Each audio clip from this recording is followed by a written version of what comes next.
இந்த வீடியோல நம்ம ரொம்ப முக்கியமான ஒரு டாபிக் பத்தி தான் பார்க்க போறோம். காலம். வீடியோவை நீங்க ஸ்கிப் பண்ணாம ஃபுல்லா பார்த்தவே போதும். காலம் எங்க போடணும், எவ்வளோ கம்பி அதுக்கு போடணும், காலம் என்ன சைஸ்ல போடணும், இத பத்தியான ஒரு பேசிக்கான ஒரு ஐடியா உங்களுக்கே கிடைச்சிடும். இது போல வீடியோஸ் இன்னும் நீங்க பார்க்கணும்னா மறக்காம நம்ம சேனலை சப்ஸ்கிரைப் பண்ணுங்க. உங்க ஃப்ரெண்ட்ஸ் கூட ஷேர் பண்ணுங்க. வாங்க வீடியோக்குள்ள போகலாம். ஒரு காலத்தை டிசைன் பண்ணுறதுக்கு முன்னாடி அதோட பேசிக்கை தெரிஞ்சுக்க வேண்டியது ரொம்பவே முக்கியமான ஒரு விஷயம். அதில் ஃபர்ஸ்ட் பாயிண்ட் வந்து அதோட மினிமம் சைஸ். நம்ம கட்ட போகிற பில்டிங் எத்தனை ஸ்டோரியாக இருந்தாலும் சரி, அது வெறும் கிரவுண்ட் ஃப்ளோராக இருந்தாலும் சரி, இல்லை G+1, G+2, G+3 எதாக இருந்தாலும் சரி, அதில் கொடுக்க வேண்டிய காலத்தோட minimum size 3x3. Second point, distance between 2 காலம், அதாவது 2 காலத்துக்கும் இடையே உள்ள அளவு. ஒரு காலத்துக்கும் இன்னொரு காலத்துக்கும் குறைஞ்சபட்சம் அதிகபட்சமான இடைவெளி இவ்வளோதான் இருக்கணும் அவ்வளோதான் இருக்கணும்னு எந்த ஒரு ரெஸ்ட்ரிக்ஷனும் இல்லை. 2 காலத்தை நம்ம பக்கத்துலேயே வச்சுக்கலாம். இல்லை ஒரு காலத்துக்கு இன்னொரு காலத்துக்கு இருக்கிற நடுவில் இருக்கிற இடைவெளியை 20 அடி 30 அடி இல்லை அதுக்கு மேலேயும் நம்ம வைக்கலாம். நம்ம ஞாபகம் வச்சுக்க வேண்டியது ஒரே ஒரு விஷயம்தான். காலத்துக்கு நடுவில் இருக்கிற டிஸ்டன்ஸை நம்ம அதிகமாக ஆக்க காலத்தோட சைஸும் இன்க்ரீஸ் ஆகும், அதுக்கு மேலே வர பீமோட சைஸும் இன்க்ரீஸ் ஆகும். இதை மட்டும் நம்ம ஞாபகம் வச்சுக்கிட்டா போதும். காலத்துக்கு நடுவில் இருக்கிற டிஸ்டன்ஸை நான் ஒரு 3 கேட்டகரியாக பிரிச்சிருக்கேன். மினிமம் சைஸ் குறைஞ்சபட்ச அளவு, மேக்ஸிமம் சைஸ் அதிகபட்ச அளவு, அண்ட் ஆவரேஜ் சைஸ் ஆவரேஜாக ஒரு சைஸ். 2 காலத்துக்கு நடுவில் இருக்கிற மினிமம் சைஸ் 6 அடியாக வைக்கிறது ரொம்ப நல்லது. அதுவே 2 காலத்துக்கும் நடுவில் இருக்கிற மேக்ஸிமம் சைஸ் 15 அடிக்குள்ளே வைக்கிறது ரொம்ப நல்லது. ஆவரேஜாக நம்ம 2 காலத்தை 12 அடி 13 அடி இதில் வைக்கிறது நம்மளுக்கு ரொம்ப எக்கனாமிக்கலாக இருக்கும். இந்த டிஸ்டன்ஸ்லாம் நம்ம வச்சு நம்ம காலத்தை பிளான் பண்ணால் பில்டிங்குள்ளே அதிகமாக காலம் வரத்தை நம்ம அவாய்ட் பண்ணலாம். அது மட்டும் இல்லாமல் தேவையான இடங்களில் நம்ம காலத்தை ஸ்ட்ரென்த்தாகவும் கொடுக்கலாம், தேவையில்லாத இடங்களில் நம்ம காலத்தை வீக்காகவும் கொடுக்கலாம். பில்டிங்கோட டோட்டல் காஸ்ட்டையும் இது மூலயமா நம்ம குறைக்கலாம். ஃபோர்த் பாயிண்ட், காலத்தில் நம்ம யூஸ் பண்ணுற ஸ்டீல்ஸ் பிராண்டட் ஸ்டீல்ஸாக இருக்கிறது ரொம்ப நல்லது. ஸ்டீல் கிரேட் FI 500 இல்லைனா அதுக்கு மேலே யூஸ் பண்ணால் ரொம்ப ரொம்ப நல்லது. ஃபிஃப்த் பாயிண்ட், நம்ம கட்டுற பில்டிங் வெறும் கிரவுண்ட் ஃப்ளோராக இருந்தால் M15 போகலாம். இதுவே G+1 G+2 இருந்ததுன்னா நீங்கள் M20க்கு போகலாம். M20 காங்கிரீட்டில் நம்ம காலத்தை காங்கிரீட் பண்ணுறது மூலயமா காலத்தோட ஸ்ட்ரென்த் இன்க்ரீஸ் ஆகும். சிக்ஸ்த் பாயிண்ட், காலத்துக்கு கவரிங் 1 இன்ச் இருக்கணும். அதாவது காலத்தோட ஸ்டிரப்ஸ், தமிழில் ரிங்ஸ்ன்னு சொல்லுவோம், அந்த ரிங்ஸுக்கும் காலத்தோட அவுட்டருக்கும் 1 இன்ச் டிஸ்டன்ஸ் இருக்கணும். செவன்த் பாயிண்ட், ரிங்ஸோட முனையை நம்ம 135 டிகிரியில் பெண்ட் பண்ணால் நம்மளோட காலத்துக்கு எர்த்குவேக் ரெசிஸ்டன்ஸ் கிடைக்கும். இதுவே அதை 90 டிகிரிக்கு பெண்ட் பண்ணால் நம்ம காலத்துக்கு எர்த்குவேக் ரெசிஸ்டன்ஸ் கிடைக்காது. ஸோ நம்ம வீடு கட்ட போகிற பிளேஸ் எந்த எர்த்குவேக் ஜோனில் வருதுங்கிறத பார்த்துட்டு அதுக்கேற்ற மாதிரி நம்ம ரிங்ஸை வளைக்கிறது மூலமாக நம்மளோட பில்டிங்கோட ஸ்ட்ரென்த்தையும் லைஃப்பையும் நம்ம இன்க்ரீஸ் பண்ணலாம். Eighth point, percentage of steel reinforcement. IS code புக்கில் நம்மளுக்கு என்ன சொல்லியிருக்காங்கன்னா, ஒரு காலத்துக்கு குறைஞ்சபட்சம் 0.8% டு அதிகபட்சமாக 6% வரையும் நம்ம ஸ்டீல் ரீஇன்ஃபோர்ஸ்மெண்ட் கொடுக்கலாம். இதில் 6% வந்து நம்ம அதிகமாக யூஸ் பண்ண மாட்டோம், 4% தான் நம்ம மேக்ஸிமம் யூஸ் பண்ணுவோம். அதுவும் மல்டி ஸ்டோரி பில்டிங்ஸ் தான் நம்ம யூஸ் பண்ணுவோம். ரெசிடென்ஷியல் பில்டிங்க்கு மேக்ஸிமம் 0.8%லேருந்து 2%க்குள்ளே ஸ்டீல் ரீஇன்ஃபோர்ஸ்மெண்ட் நம்ம கொடுத்தா போதும். இந்த பேஜில் நம்ம காலத்தோட பேசிக்ஸும் காலத்துக்கு நடுவில் இருக்கிற டிஸ்டன்ஸ் எவ்வளோ போட்டால் வீட்டுக்கு ரொம்ப நல்லதுங்கிறத பற்றி பார்த்தோம். நெக்ஸ்ட் பேஜில் காலத்தில் எவ்வளோ கம்பி போடுங்கிற விஷயத்த பார்க்கலாம். நெக்ஸ்ட் நம்ம பார்க்க போகிறது how to calculate number of parse.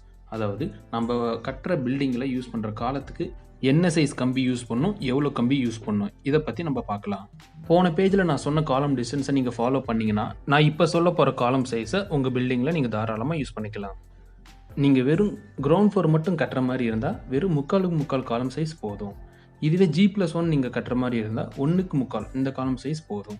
இதுவே G+2 இல்லை அதுக்கு மேலே நீங்கள் போகிற மாதிரி இருந்தால் 1.25 இல்லைனா 1.25 இந்த காலம் போகிறது ரொம்ப நல்லது. இப்போ நீங்கள் கிரவுண்ட் ஃப்ளோர் வர ஒரு பில்டிங்கை கட்டுறீங்கன்னா அதில் வர 3/4 ஒரு காலத்தில் எவ்வளோ கம்பி போடணும் அதை பற்றி பார்க்கலாம். இப்போது நம்ம போட போகிற காலம் சைஸ் 3/4, அதாவது 9 இன்ச்சுக்கு 9 இன்ச். அதை எம்எம்முக்கு மாற்றிக்குங்க. 1 இன்ச்சுங்கிறது 25.4 mm. அப்போது 9 இன்ச்சுங்கிறது தோராயமாக 225 mmன்னு வரும். பர்சன்டேஜ் ஆஃப் ரீஇன்ஃபோர்ஸ்மெண்ட், அதாவது ரெசிடென்ஷியல் பில்டிங்க்கு 1.6 to 2% ரீஇன்ஃபோர்ஸ்மெண்ட் கொடுத்தா போதும் அந்த கம்பி தாராளமாக அந்த ஸ்ட்ரக்சரை தாங்கும். இங்கே நான் 1.6% ஃப்ராக்ஷனாக மாற்றிக்கிறேன். அதனால் 1.6 / 100 × 225 × 225. இந்த 225ங்கிறது நம்ம யூஸ் பண்ணுற 3/4 காலம் ஆட சைஸ் தான் போட்டிருக்கேன். ஸோ இதை நம்ம சால்வ் பண்ணுறப்ப நம்மளுக்கு டோட்டலாக ஒரு ஆன்சர் 810 mm². அடுத்தது காலத்தில் நம்ம யூஸ் பண்ணுற கம்பியோட ஏரியாவை கண்டுபிடிக்கலாம். காலத்தில் நம்ம மினிமம் யூஸ் பண்ணுற கம்பியோட டயமீட்டர் 12 mm. அப்போ 12 mm ஏரியாவை கண்டுபிடிக்கலாம். இது சர்க்கிளுங்கிறதால π/4 d². அப்போ π/4 இன்ட்டு டிங்கிறது டயாமீட்டர் ஆஃப் பார். நாம் யூஸ் பண்ணுறது 12 mm. அப்போது π/4 இன்ட்டு 12 இன்ட்டு 12. இதை நம்ம சால்வ் பண்ணால் நம்மளுக்கு 113 mm² வருது. இதேமாரி 16 mmக்கு கண்டுபிடிக்கிறோம், 20 mmக்கு கண்டுபிடிக்கிறோம், இதுக்கு மேலே வர பார்க்கு கண்டுபிடிச்சி வச்சுக்கிறோம். இப்போது நம்ம செங்கல் எப்படி கண்டுபிடிச்சோமோ அதேமாரி தான் இதுவும்.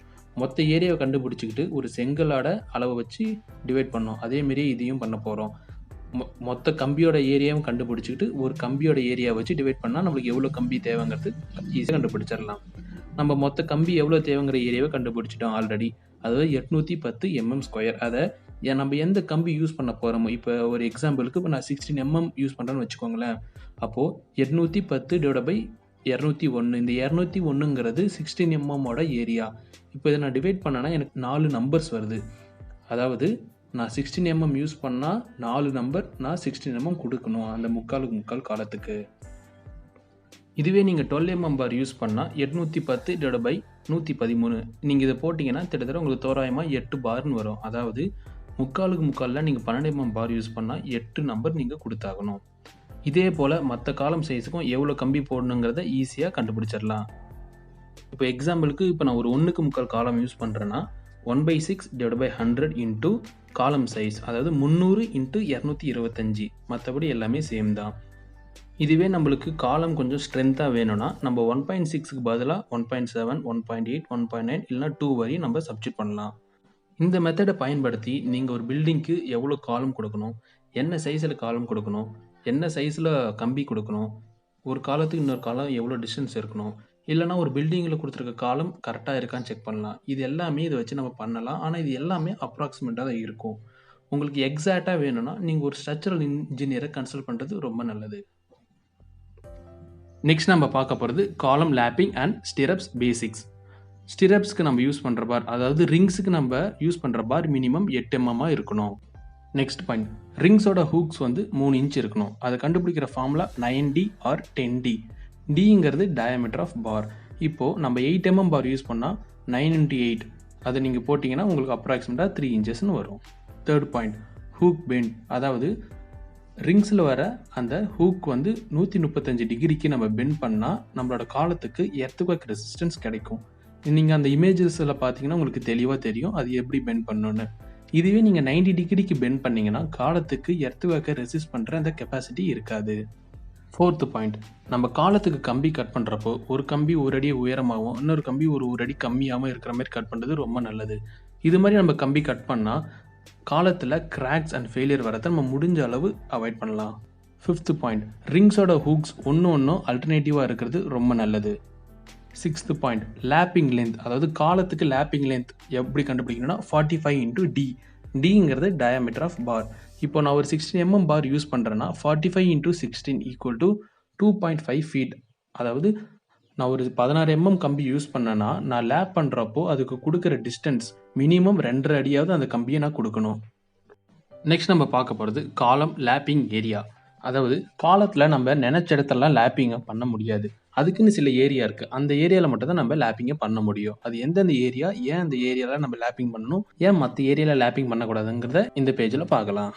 காலம் ஒரு கம்ப்ரெஷன் மெம்பர். அதில் ஷியர் ஃபோர்ஸ் எல்லா இடத்துலையும் சேமாக இருக்கும். அதில் பெண்டிங் மொமெண்ட் மட்டும் தான் மாறும். அதாவது இந்த டயக்ராம் பார்த்தாவே உங்களுக்கு தெளிவாக தெரியும். லெஃப்ட் சைடில் இருக்கிற அந்த டயக்ராம் பாருங்கள். டாப்பில் அதிகமாகவும் சென்டரில் 0வும் பாட்டமில் அதிகமாகவும் இருக்கும்.